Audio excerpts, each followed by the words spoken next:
வணக்கம் மக்களே. இன்று நாம் காண இருப்பது பாம்பும் கீரிப்பிள்ளையும். பாம்பும் கீரிப்பிள்ளையும் சண்டை போடுவதனால எல்லோருமே சொல்லுவீங்க, கீரிப்பிள்ளை தான் வெற்றி பெறும் சொல்லுவது. ஆனால் உண்மைதான், கீரிப்பிள்ளை தான் வெற்றி பெற்றாலும் ஆனால் கீரிப்பிள்ளை எவ்வளோ கஷ்டப்பட்டு வெற்றி பெறுவது என்று எல்லாருக்கும் தெரியாது. பாம்பின் விஷம் ஒரு துளி விஷத்தை வைத்து அவ்வளோ பெரிய யானையை கூட சாய்ச்சிவிடும். இது உண்மைதான். இருப்பினும் கீரிப்பிள்ளை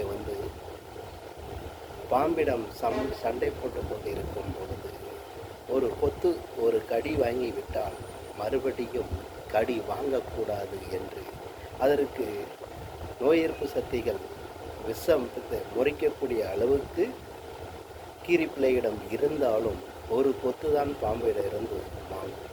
அதற்கு மேல் வாங்குவது இல்லை. அதை மறு கொத்து வாங்குவதற்கு தப்பித்து கொண்டே இருக்கும்.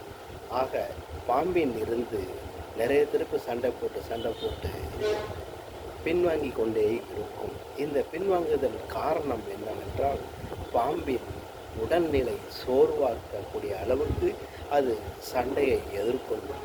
கடைசியில் பாம்பின் சோர்வு ஆன சமயத்தில் பாம்பின் தலையை கடித்து துப்பிவிடும். இப்படிதான் கீரிப்பிள்ளை ஒவ்வொரு நேரமும் வெற்றி பெற்று கொண்டு இருக்கிறது.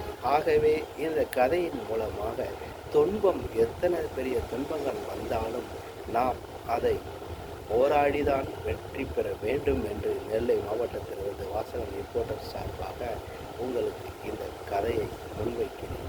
நன்றி.